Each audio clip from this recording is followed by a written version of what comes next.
हर घर में भगवान राम की कथाएं, राम की लीलाएं, उनके आशीर्वाद, उनकी कृपा और उनके माध्यम से मिलने वाले जीवन जीने की कला।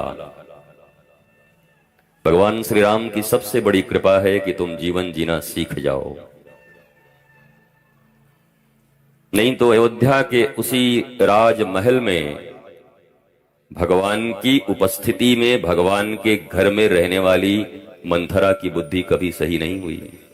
वो तो भगवान के घर में ही रहती थी। तुम तो नहीं रहते हो, अयोध्या में तो नहीं हो तुम, और ना ही ठाकुर जी तुम्हारे साथ हैं।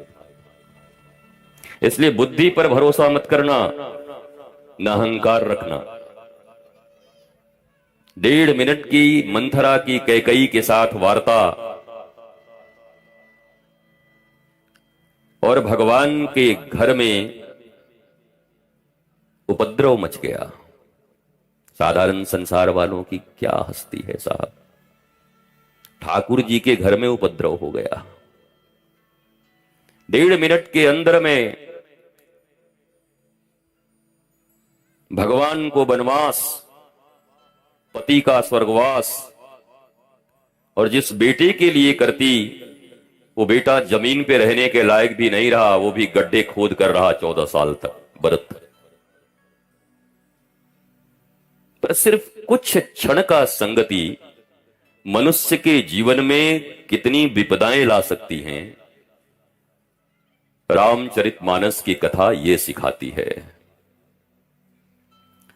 अगले 2 दिन ईश्वरीय इच्छा रही, हम भी रहे और आप भी रहे तो हम मिलते रहेंगे, और आते ही में काम तमाम हो जाए तो फिर आज ही विश्राम समझो।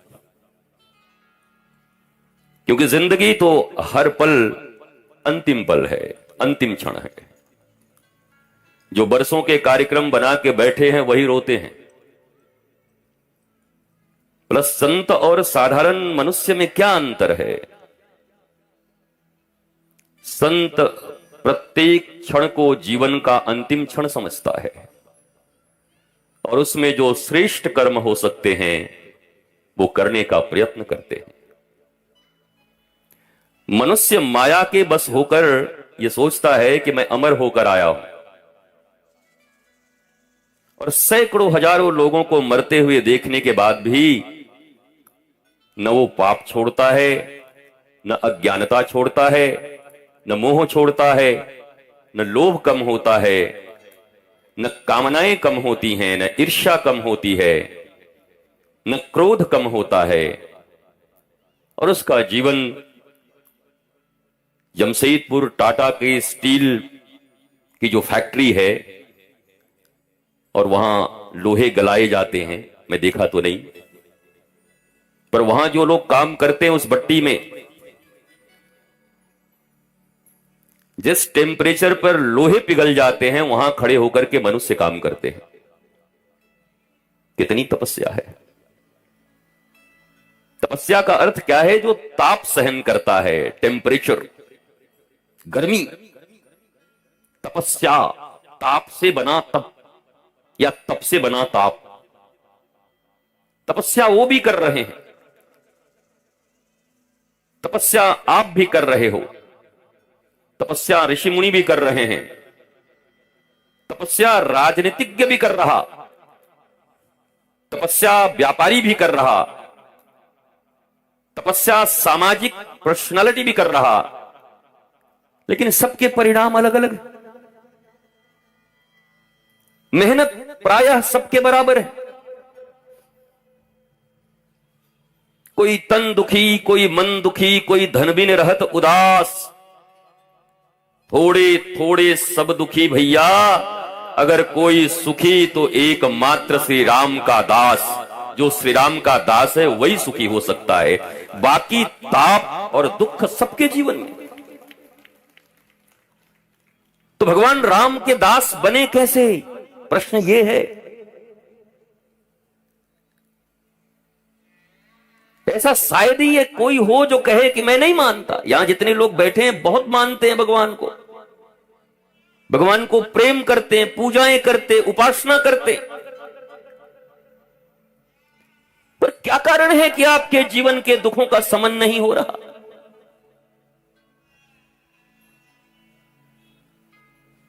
हमारे ब्रज में रामायण की कथा तो बहुत छोटी सी सुनाई जाती है। एक राम एक रावणना, एक क्षत्रिय एक ब्राह्मणना, वाने वा की सिया चुराई, वाने वा को लंक जराई। बस इतनी सी बातन्ना और तुलसी ने लिख दियो पोथन्ना। अब ये ब्रज का भाषा है, तुम समझ नहीं पाओगे, पर कहते हैं इतनी छोटी सी कथा है, तुलसीदास ने इतना पोथा लिख दिया। भारतवर्ष में ऐसा शायद ही कोई हो जो राम की कथा न जानता हो। अच्छा एक बात बताओ, कोई एक बात तुम्हारे घर में तुम्हारी ननद, तुम्हारी जेठानी, तुम्हारी सासू मां, तुम्हारी माता जी, बहन जी, भैया, कोई एक बात अभी सुनाए, 1 घंटे के बाद फिर वही सुनाए, फिर 1 दिन के बाद वही सुनाए, फिर वही सुनाए। अरे बोला भैया आप कितनी बार सुनाओगे, थक गया हूं, पक गया हूं। पर एक राम की कथा है, आड़ी तिरछी आवे ना आवे, भारत ही नहीं पूरी दुनिया में जितनी बार सुनो लगता है कुछ नया सुनकर उठ गए। ये भगवान राम की नवीनता है, कथा की नवीनता नहीं है। नव नवायमान कहते हैं भगवान को, वो हर प्रतिपल अवतरित होते रहते हैं। कोई कहता है 10 अवतार है, कोई कहता है 24 अवतार है। ये सब तात्विक बातों को मत सुना करो, ये तत्ववादी बातों से तुम्हारे कुछ बनने बिगड़ने नहीं है। एकमात्र गुजरात के एक भक्त रहे नरसिंह मेहता, उनके लिए भगवान 56 बार अवतार लेकर आए, 56 टाइम्स। एक आदमी के लिए ठाकुर जी 56 बार आ सकते हैं, तो कैसे कहोगे कि 10 ही अवतार है? कभी उनका भात भरने आ जाते, कभी सांवरिया सेठ बन के आ जाते, कभी गाड़ी बैलगाड़ी बनाने वाले बन के आ जाते। तो जैसे हरि अनंत हरि कथा अनंता, वैसे हरि अनंत और हरि का अवतार अनंता। हर भक्त के अनुसार हरि का अवतार उनके घर में और उनके दिलों में होता रहता है। जिसने जब भाव से पुकारा, परमात्मा उसी भाव से उनके सामने प्रकट हो गए। इसलिए इन सब बहुत ज्ञान और तत्व के चर्चा में मत फंसना। तात्विक बातें तो मैं कर सकता हूं, वेद वेदांत सिद्धांत से बात करूंगा, सब तुम्हारे लिए बाउंसर हो जाएगा, ऊपर से चली जाएगी तुम्हारी बात। बोले बाबा तो पता नहीं कहां सुना गयो, कछु समझ ही ना आ रहा है। इसलिए बेरमो की ये जो प्यारी सी जनता यहां बैठी है, प्यारे सब राम भक्त, कृष्ण भक्त, दुर्गा मां, काली मां, राधा रानी, जानकी जी, वो एक ही है। गेहूं से बना आटा, आटे से बना रोटी, रोटी कोई पराठा बना लिया, किसी ने पूरी बना ली, किसी ने दल पिट्ठी बना ली। और ये तो बिहार का विभाजित हिस्सा है, तो किसी ने उसमें सत्तू डाल करके बाटी बना दी, लिट्टी बना दिया, और चोखा, वो फिर मत पूछो। एक ही आटा, एक ही गेहूं, उससे बनने वाले इतने इतने चीज। पति को पसंद है रोटी तो बेटा पराठा खाएगा, तो बेटी कहेगी हमको पूरी दे। अलग अलग पसंद है सबके, पर तत्व एक है। ऐसे ही विभेद मत किया करो, राम बड़े, कृष्ण बड़े, शिवजी बड़े, दुर्गा बड़ी, काली बड़ी, जानकी छोटी, राधा रानी छोटी। ये सब अज्ञानी और मूढ़ लोग किया करते हैं। वो एक है, पर वो इतने प्यारे हैं और भक्तों के बस में हैं कि भक्त जिस रूप में कहता है, कोई कहता है ये धनुष बाण हमको अच्छा नहीं लग रहा, तो भगवान कहते हैं मुरली बजाऊं क्या? कोई कहता है मुरली अच्छा नहीं लग रहा, बोला बड़ा डमरू बजा देता हूं त्रिशूल लेके। कोई कहे हमको ये तो तुम अच्छे ही नहीं लग रहे, इसमें हम तो मैया को पसंद करते हैं, बोला अभी हम बन जाते हैं जानकी, हम ही है जानकी, हम ही है राधा। अर्थात तत्व एक ही है, एक मेवन अद्वितीयम वेद कहता है, वो एक है, परंतु भक्त की भावना के अनुरूप अनंत अनंत रूप लेकर के अपने प्यारे बच्चों को जैसे माता पिता पूरे जीवन प्रेम करते और संतुष्ट करते रहते हैं। छोटा बच्चा होता है, रोने लगता है, मुझे घोड़ा चाहिए। अब तुरंत घोड़ा कहां मिले? तो श्रीमती जी कहती हैं तब तुम ही हो जी, तुम ही बन जाओ। अब बेचारा बन भी जाता है, भले जज साहब हो बाहर में, पर घर में आदेश हो गया बच्चा रो रहा है तो घोड़ा बन जाएंगे जज साहब। अब बच्चा उस पर टकपक टकपक करके बैठेगा, पर जज साहब तो मनुष्य हैं, नेताजी मनुष्य हैं, परंतु अपने शिशु के प्रेम में, अपने बालक के प्रेम में नाना प्रकार के रूप बनाते रहते हैं। कभी वो छाती पे बैठ जाता है, मैं आपको पटक दूंगा, और कहते हैं वाह मेरा मुन्ना जीत गया मुझसे, वाह राजा बेटा जीत गया मुझसे। अब बताओ इतना बड़ा पिद्दा और इतने बड़े 6 फुट के आदमी को हरा पाएगा? पर पिता अपने पुत्र के अनुरूप, मां अपने संतान के अनुरूप बन जाने में ही उसको सुख प्राप्त होता है। ऐसे ही वो एक ईश्वर जिसको जिस रूप में पसंद आते हैं, तो कभी राधा रानी, कभी सीता जी, कभी राम जी, कभी महाराज कृष्ण भगवान, तो कभी लंबोदर गणेश जी बन के आ जाते हैं। अनंत रूप हैं उनके, भक्त जिस रूप में पुकारे भगवान उस रूप में आने को राजी हैं। यही रामचरितमानस से सीख लो बैठे बैठे। बाकी राम जी की कथा सब ठीक है, और रामानंद सागर के बाद और बचा भी क्या है?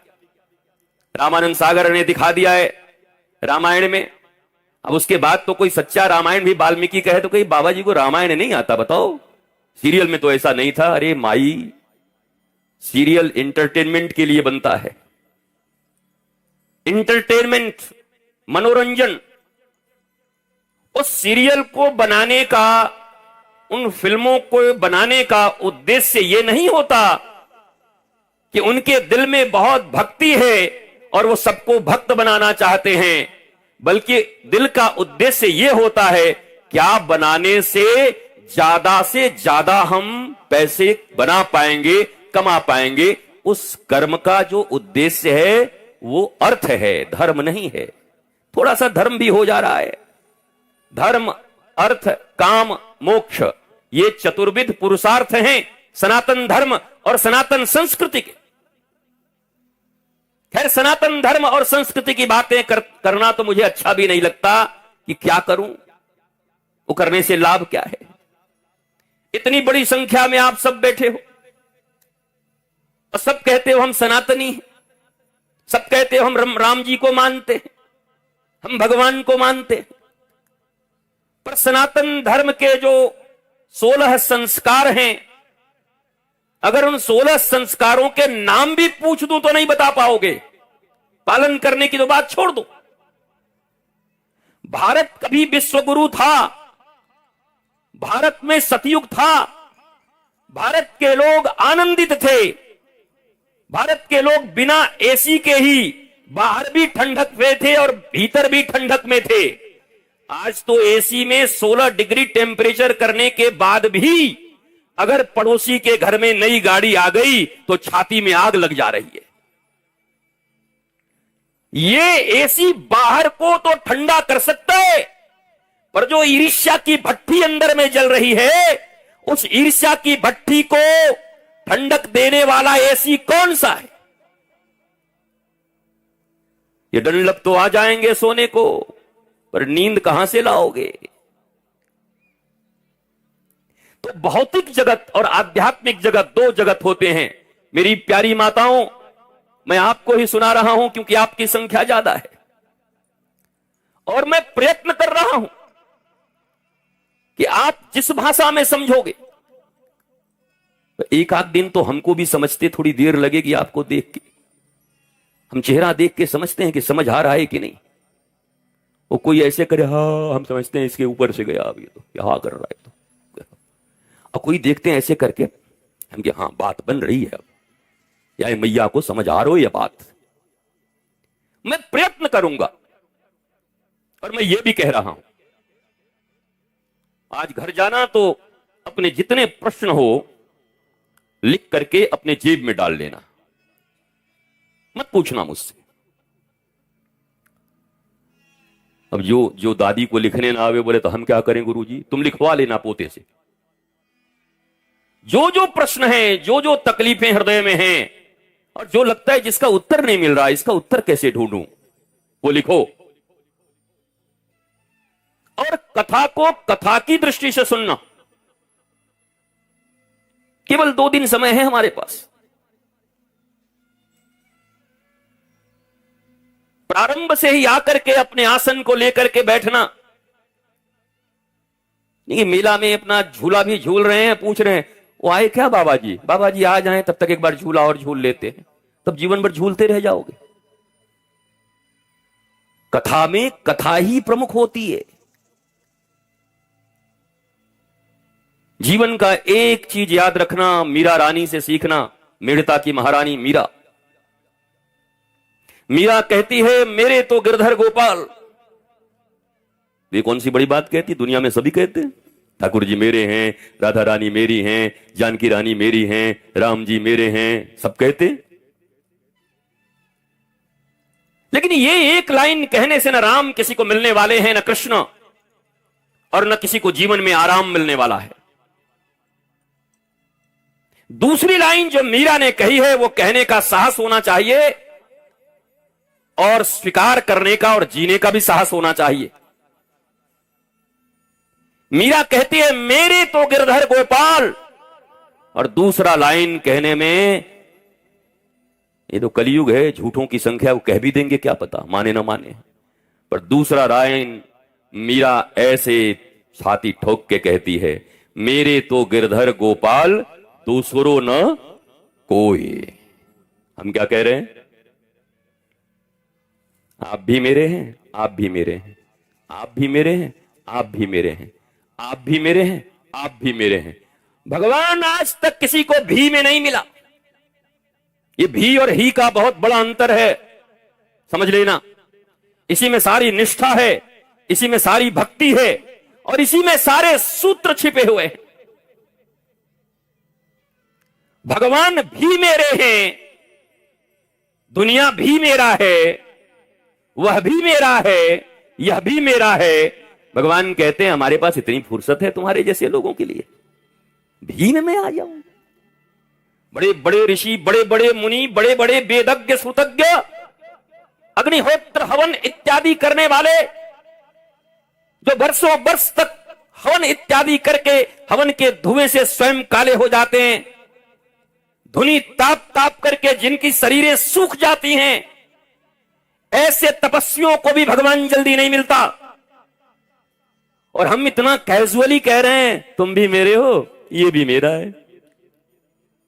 भगवान के द्वार पर जाकर, गुरु के द्वार पर जाकर कभी कोई आज तक ये कहने वाला जल्दी नहीं मिलता कि मैं तुम्हारे लिए आया हूं, तुम मेरे हो। महाभारत का युद्ध इस बात का प्रमाण है।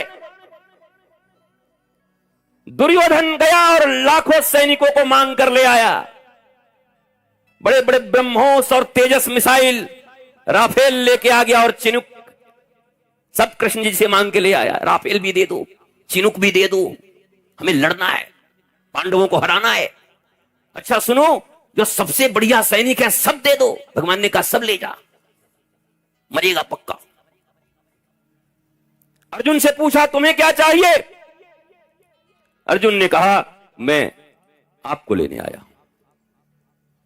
और महाभारत का युद्ध और परिणाम इस बात का प्रमाण है कि जिसने कृष्ण से मांगा 99 में से 1 नहीं बचे, और जिसने कृष्ण को मांगा 5 में से 1 का बाल बांका न हुआ। यह महाभारत का युद्ध प्रमाण देता है। भगवान से मांगे या भगवान को मांगे, यह बात जब तक हमारे जीवन में समझ नहीं आती, इसी को बोध कहते हैं, और इसी को उपनिषदों का प्रतिबोध कहते हैं। उपनिषद जहां शिष्य अपने गुरु के सामने बैठ करके और समर्पण करके, अभी बड़ी प्यारी बात आपने सुनी, यह तन बिस की बेलरी और गुरु अमृत की खान,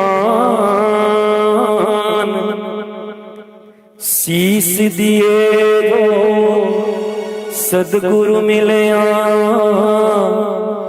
तो भी सस्ता जान, तो भी सस्ता जान, वो तो भी सस्ता जान।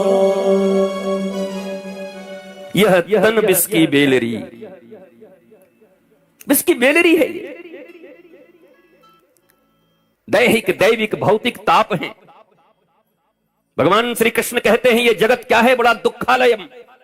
विद्यालय में विद्या मिलती है, चिकित्सालय में तुम्हें चिकित्सा मिलती है। भगवान श्री कृष्ण गीता में कह रहे हैं ये जगत दुखालयम है, दुख यहां रखा हुआ है, ढूंढना नहीं पड़ेगा, भरा ही हुआ है। शरीर रोग मंदिरम, शरीर को कहा रोग मंदिर। रोग बुलाने नहीं पड़ेंगे, बिना बुलाए कोरोना की तरह वापस आ जाएंगे और वेरिएंट बदल बदल के आएंगे। हालांकि भगवत कृपा से जीवन में ईश्वर के ऊपर जिसका संपूर्ण आस्था हो और जो हृदय से मजबूत हो, उसी को इम्यून सिस्टम बोलते हैं, इम्यूनिटी उसी को बोलते हैं। और कोई इम्यूनिटी नहीं होती जिंदगी में। इम्यूनिटी यही है कि आपके जीवन में विश्वास कितना है। श्वास तो चल रहा है, पर वो विशिष्ट श्वास जिसको विश्वास कहते हैं, वो कहीं है या नहीं है, या डावाडोल है, या राजनीतिक पार्टियों के लोगों की तरह रोज बदलते रहते हैं, या कहीं स्थिर है। वह विश्वास जिनके जीवन में था, आपको जानकर आश्चर्य होगा, उस भीषण माहौल में भी हम 300 लोग आश्रम में रहते थे, 300, पूरे परिवार की तरह। और मुझे कहते हुए बड़ा आनंद हो रहा है, 300 में से एक का भी बाल बांका नहीं हुआ, बल्कि उनके परिवार परिजन का भी बाल बांका आज तक नहीं हुआ। सब आनंदित हैं, आह्लादित, मस्त हैं, प्रसन्न। उनका काम था प्रातः उठ करके वृंदावन से प्रवाहित हो रही गुरुदेव भगवान की कथा चल रही थी, अकेले वृक्ष के नीचे बैठ करके 6-6 घंटा मैं बोलता रहता था उन जमाने में। लोग सुनते रहते थे। मैंने कहा था टीवी बंद कर दो और मस्त कथा सुनो वृंदावन की, और हो जाए तो फिर हमें बताओ।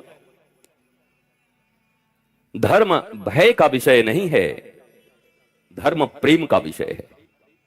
धर्म भीरू नहीं बनते, धर्म प्रेमी बनते। हम में से ज्यादातर लोग डरते हैं, सब डरपोक लोग। इनको कोई डरा दे तो ये डर के मारे पता नहीं क्या क्या कर जाएं। अरे परम पिता के संतान हैं हम। भगवान राम, माता जानकी हमारे माता पिता हैं, हम उनकी संतान हैं। भय कैसा, किस बात का? पर ज्यादातर धर्मों का पालन आजकल भय के कारण हो रहा है। अभी तुमको बुला करके हाथ देख करके कह दूं, अरे तुम्हारे बेटे का तो बड़ा भारी खतरा है, तो मैया हिल जाएगी भीतर से, गुरुजी कुछ तो करो। तुम भी कहो कि ठीक है, मैं, मेरा परिवार, मेरे पास जो धन संपत्ति है, ये सब किसका है? शहरों में या गांवों में जब कहीं कोई जाता है और कोई अपनी बड़ी मजबूत वस्तु होती है तो जिस पर विश्वास होता है दे के जाता है। बहन जा रही हूं, 3 दिन के बाद लौट के आऊंगी, दे देना।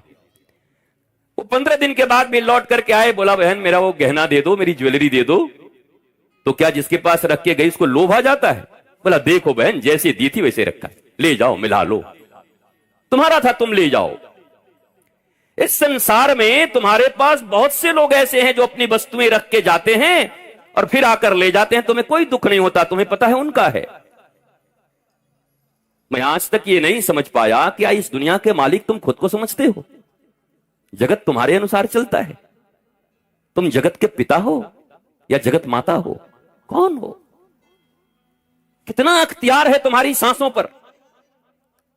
एक मां अपने बच्चे को बहुत प्रेम कर सकती है, हृदय से लगा सकती है, चिल्ला सकती है, रो सकती है, परंतु एक्सीडेंट में मर रहे बच्चे को हॉस्पिटल तक ले जा सकती है। पर क्या इतनी शक्ति है कि बचा के ला सकती है, सांसें दे सकती है? वो चिल्ला सकती है, व्यवस्थाएं कर सकती है, पर प्राण लौटा देना और प्राण रख देना ये किसी के बस में नहीं है। तो जब प्राणपति, जब हम आरती गाते हैं, ओम जय जगदीश हरे, स्वामी जय जगदीश हरे, हालांकि ये आरती मुझे लाइफ इंश्योरेंस की प्रीमियम ज्यादा लगती है। एक एक लाइन सुनोगे तो ऐसा लगा प्रीमियम भर रहे हैं और माल मांग रहे हैं कि ठाकुर जी इतना प्रीमियम दे रहे हैं, 10 साल में इतना लौटा देना। एक बार भी नहीं कह रहे कि हम तुमको प्रेम करते हैं, I love you Thakur ji, मैं तुमको बहुत प्रेम करता हूं, कुछ नहीं चाहिए। हमारे वृंदावन में, बांके बिहारी में एक बाबा की लंगोटी भी फटी हुई थी।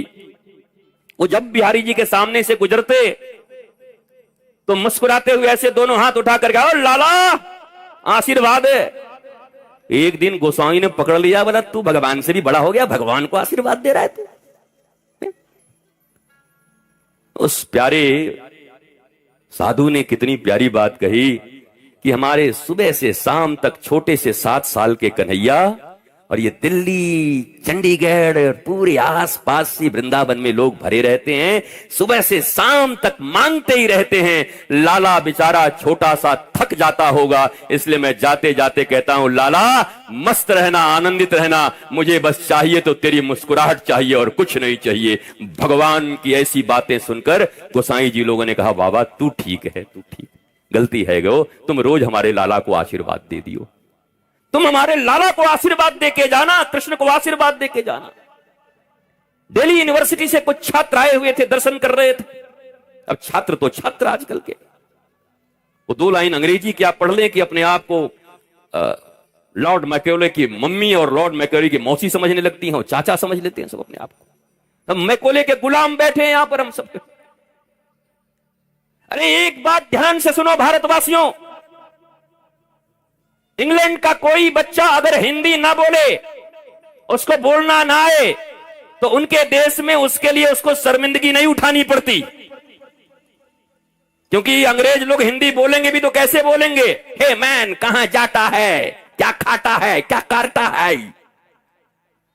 पर वहां उनको हिंदी नहीं आती तो उनके लिए शर्म का विषय नहीं होता, क्योंकि उनकी मातृभाषा अंग्रेजी है। वैसे ही भारत में भी अगर किसी को अंग्रेजी बोलने ना आए, परंतु अपना महाराज भारत का, झारखंड का और बेरमो का भाषा टनाटन बोले, तो उसको शर्म करने की बात नहीं, गर्व करने का विषय है। हमें अपनी भाषा आती है साहब, अपनी भाषा के निष्णात ज्ञाता है हम।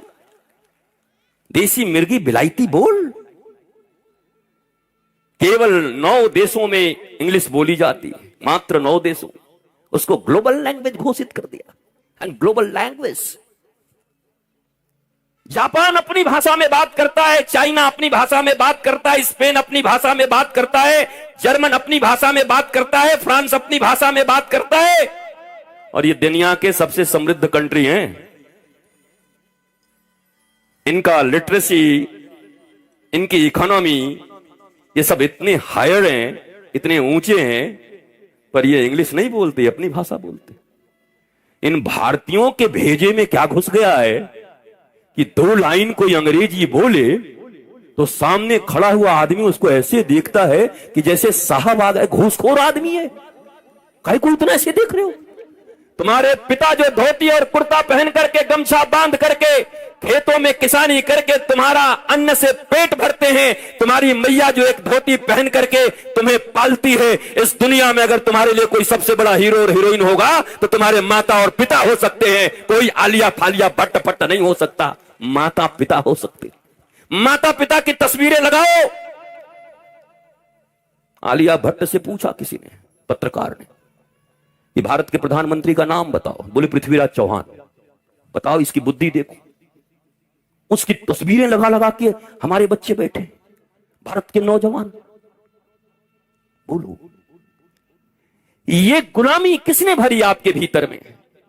अंग्रेजी जानना बुरी बात नहीं है, I know English, I can speak. मैं पूरा का पूरा प्रवचन इंग्लिश में करके जा सकता हूं, 22 भाषाओं में बोल सकता हूं। डॉक्टरेट के कितनी डिग्रियां पड़ी हुई हैं, 1-2 PhD करके कोई बैठा हुआ होगा, कितनी डिग्रियां हैं तुम्हारे पास? वो सारी है मेरे पास। इसलिए तुम्हारे पढ़ाई के कारण तो तुम्हारा कोई अहंकार होना नहीं चाहिए। There are big difference between literacy and education. साक्षर होने में और एजुकेटेड होने में बहुत अंतर है साहब। अभी कुछ दिन पहले जब हम केरला के गवर्नर आरिफ मोहम्मद खान के साथ बैठे थे एक सभा में, तो हम बोलने लगे थे। हम बोले, महाराज गवर्नर साहेब, आपके यहां तो 97% लिटरेसी है, भारत में सबसे ज्यादा लिटरेसी कहां है? बोला केरला में। और आपको जानकर आश्चर्य होगा कि जहां सबसे ज्यादा शिक्षा, लोग कहते शिक्षा शिक्षा शिक्षा। अरे कौन सी शिक्षा? क्या ये अंग्रेजों की दी हुई गुलामी की शिक्षा? किस विद्या की बात करते हो? हमारे शास्त्र कहते हैं सा विद्या या विमुक्त है। विद्या वो है जो मनुष्य को मुक्ति देती है, मरने के बाद नहीं, जीते जी जो स्वतंत्र हो जाता है, बंधनों से मुक्त हो जाता है, आनंदित हो जाता है, उसको विद्या कहते हैं, उसको शिक्षा कहते हैं। वो शिक्षा कहां है तुम्हारे पास? वो शिक्षा सनातन के पास थी, वो शिक्षा गुरुकुलम में थी, सब समाप्त हो गए। और आप केवल वो 2 लाइन अंग्रेजी बोलने वाली। और गांवों में तो मत पूछो, गांव की एक मैया कहेगी, हमारा चिंटू अभी 2 साल का है, बिल्ली देख के कैट कैट कैट करता है, छाती फुला के बोल रही है ऐसे। कितना अभिमान है इसको। बगल वाली करम, मेरा वाला भी 1.25 साल का है, कुत्ता देख के डॉग डॉग करता है। हम बोले भारत में माताओं के अहंकार करने के ये विषय हो गए कि कौन कैट कह रहा है, कौन डॉग कर रहा है, यह अहंकार का विषय। जिस देश में 5 साल की उम्र में ध्रुव जैसे बालक को जिनकी सौतेली मां ने हाथ पकड़कर बाहर कर दिया और उनकी माता ने कहा कि तू चिंता मत कर, रो मत, वो सौतेली नहीं तुम्हारी अपनी मां है। अरे बोला, उसने मेरी बेइज्जती कर दी, पिता के गोद में बैठने से मुझे रोक दिया। मां ने कहा, तू समझता नहीं, मैं तेरी अपनी मां होकर के आज तक पिता का गोद न दिला पाई, पर तुम्हारी सौतेली मां ने तुम्हें कह दिया कि जाकर के परम पिता की गोद को खोजो, वो तुम्हारी सच्ची माता है, जाओ भगवान का भजन करो। यहाँ तो गोलियां चल जाती साहब, जिंदाबाद मुर्दाबाद हो जाता है। तू ऐसे बोलेगी मेरे बेटे को? पर सुनीति है वो। एक मां है सुरुचि, एक मां है सुनीति। मां अगर चाहे तो भारत में संतान को विवेकानंद बना सकती है, मां चाहे तो ध्रुव और प्रहलाद बना सकती है। मैं तुमसे पूछता हूं, प्रहलाद के पिता का नाम हिरण्यकश्यपु, दुनिया का सबसे बड़ा असुर, सबसे बड़ा राक्षस, मां भी आसुरी, लेकिन उनके घर में भगवान का इतना बड़ा भक्त कैसे पैदा हो गया? प्रश्न। पिता इतना बड़ा राक्षस, आताताई, अन्यायी, क्रूर, और बेटा इतना बड़ा भक्त कैसे हो गया? सिर्फ मां के कारण। एक मां चाहे तो अपने बच्चे को रावण बना सकती है, और एक मां चाहे तो अपने बेटे को ध्रुव, प्रहलाद बना सकती है। राक्षस के घर में जन्मा हुआ बेटा, मां का गुरु पर श्रद्धा था, गुरु नारद के ऊपर। जब गर्भ में भी था तब भी नारद जी सत्संग करते थे, और 5 वर्ष की अवस्था तक नारद जी ने ऐसी घुट्टी पिलाई भगवान की कि राक्षस के घर में भगवान का सबसे बड़ा भक्त पैदा हो गया, क्योंकि माता सत्संग करती थी, माता का गुरु के ऊपर विश्वास था, धर्म पर विश्वास था। हो सकता है आपके आसपास में लोग खराब हो, लोग कहते हैं मोहल्ला बड़ा खराब है महाराज जी, गांव बड़ा खराब है महाराज जी, बड़े बेकार लोग रहते हैं। अरे यहाँ तो बापा ही इतना खराब था, गांव तो छोड़ो, बापा ही अमरीश पुरी और गब्बर सिंह था। हिरण्यकश्यप क्या था? 1 नंबर का खलनायक, प्राण प्रेम चोपड़ा। उसके बाद उनके घर में प्रहलाद जैसे 12 महाभागवतों में सबसे श्रेष्ठ भक्त का जन्म। How is it possible? ये संभव कैसे हुआ? ये संभव केवल एक कारण से हुआ, माता चाहती थी मैं अपने बेटे को भगवान का भक्त बनाऊंगी। माता जो लक्ष्मण की माता है, कौन है? सुमित्रा।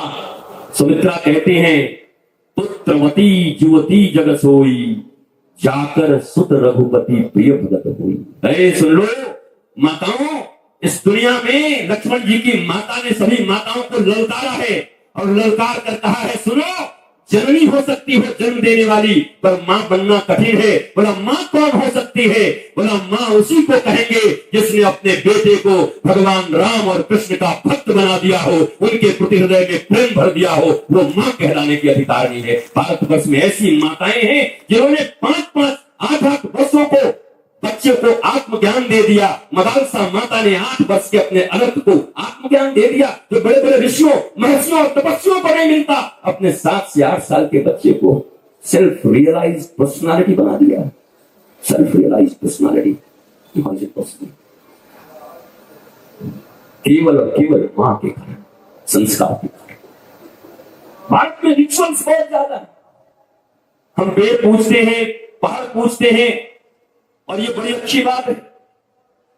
ये संसार वाले बिस्लरी के बोतल ले लेके आजकल सेमिनार कर रहे हैं, save tiger, save tree, save earth. अरे सब तो खा गए तुम, टाइगर खा गए तुम, अर्थ खा गए तुम, पॉल्यूशन के प्रदाता तुम।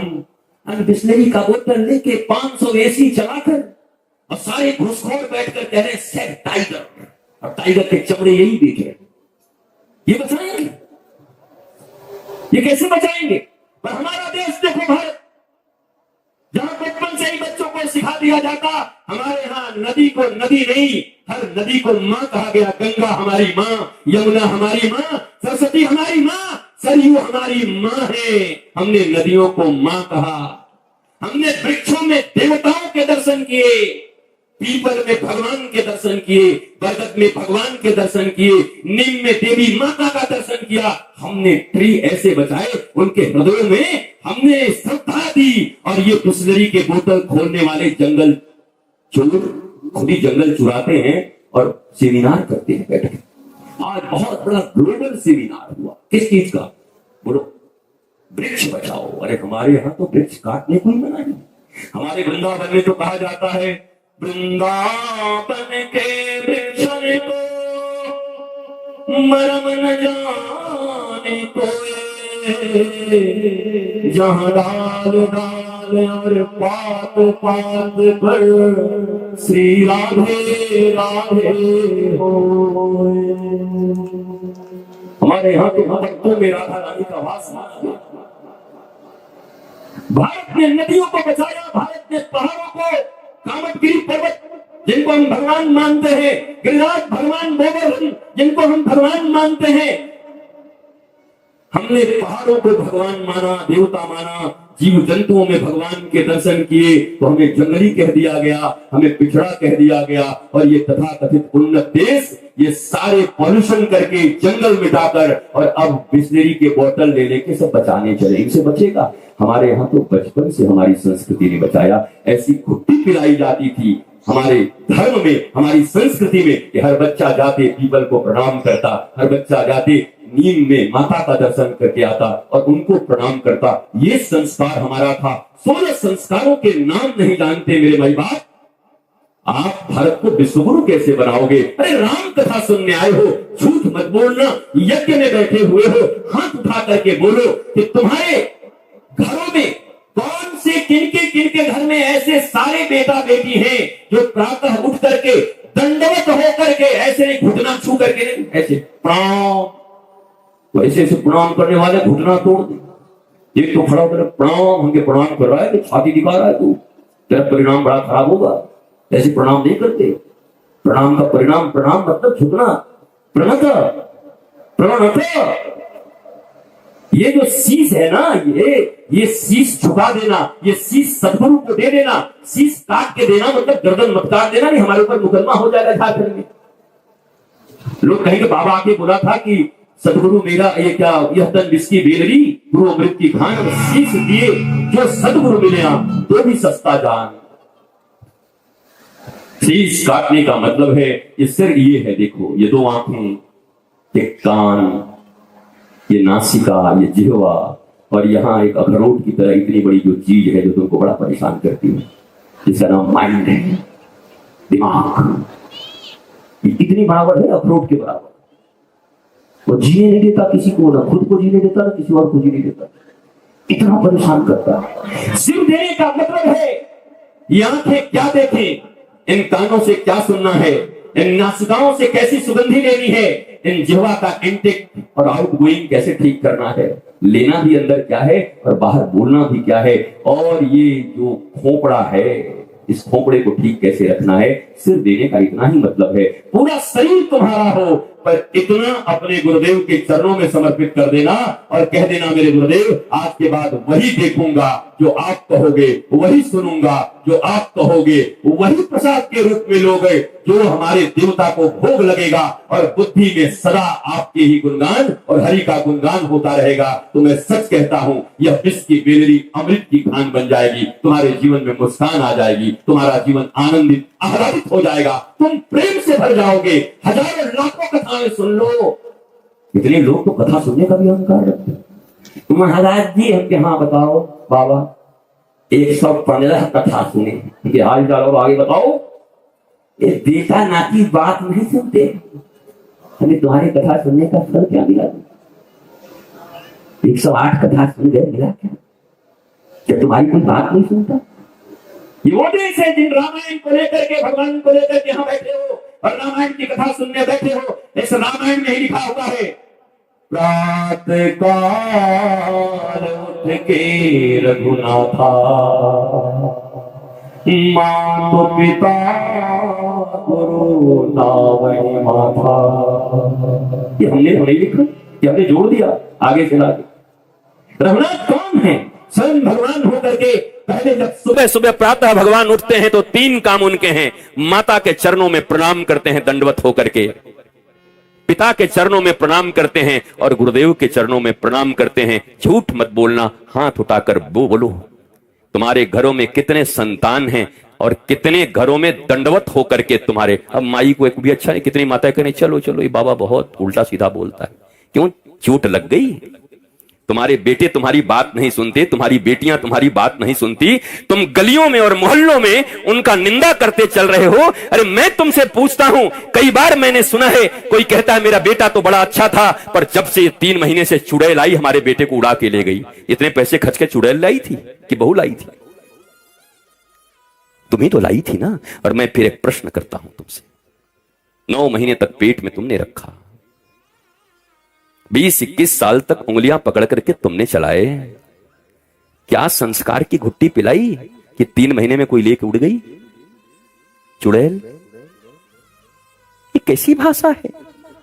क्या ये भारत है? तुमने क्या संस्कार दिए? जब वो गीली मिट्टी की तरह था तो उसको क्या सिखाया? जब वो हरे बांस की तरह था तो उसको कैसे मोड़ा? क्या उस समय संस्कारों के प्रति उसको जागृत किया अपने? तब तो जब कोई संत महात्मा द्वार पर आते तो कहते ट्यूशन पढ़ रहा है बाबा जी, छोड़ दो। और ट्यूशन पढ़ करके तुमको ट्यूशन पढ़ा रहा है वो जवानी में, अब तुम खुद पढ़ो ट्यूशन। उस समय अगर कह दिए होते बेरमो के लोगों, आज भी उठा करके आते समय कहते हैं चल रोज तेरी पढ़ाई देख ली, आज तो वृंदावन से बाबा आ रहे हैं, आज चल करके संस्कारों की कथा सुन और संस्कारों की कथा सुन करके अपने माता पिता और भारत की सेवा करना सीख जा। यही सबसे बड़ी रामायण की कथा है, यही मनुष्यता है और यही भारत में जरूरत है, यही घरों में जरूरत है, यही माता पिता और परिवारों में जरूरत है। ये चाहिए। हाथ नहीं उठे तुम्हारे, एक बच्चा तुम्हें दंडवत होकर प्रणाम नहीं करता, न माता को, न पिता को, न गुरु को, और राम कथा सुनने आए हो, रघुनाथ की कथा सुनने आए हो। तो बाबा भी बुक हो जाते हैं आजकल। तो बगल में ये करा दे कि बाबा ने इसको कराया तो कल कोई और बाबा को ले आएगा कि हम 20 लाख वाले बाबा को ले आएंगे। खैर हमको तो पैसे से तुम क्या खरीदोगे और पैसे से क्या कथा कराओगे, और जो पैसे से कथा करे वो कथा भी कैसा करेगा। विद्या बेटी होती है और पुत्री को बेचते नहीं हैं, पुत्री को कभी बेचते नहीं। जैसे माइक बुक किया, जैसे टेंट बुक किया, जैसे कैमरे बुक किए, वैसे बाबा भी बुक करके ले आए और सोच रहे हो ज्ञान मिलेगा। अहंकार इसी का है दुनिया में, यही अहंकार चल रहे हैं। उसने वो लाया तो हम इसको लाएंगे, सुनना नहीं है। प्रातःकाल उठ के रघुनाथा माँ तो पिता गुरु ना वही माँ था, और हमारे यहां क्या चल रहा है? प्रातः काल उठ के अनाथा मोबाइल में माँ रही माथा। वहां प्रातःकाल उठ के रघुनाथा मातु पिता गुरु ना वही माथा, और ये अनाथ सुबह सुबह उठ करके मोबाइल में ऐसे करके देखे एक तो लाल लाल से आया हुआ है, उसमें लव यू आया हुआ है, थोड़ी देर में हेट यू आएगा, और शाम को आएगा आई किल यू।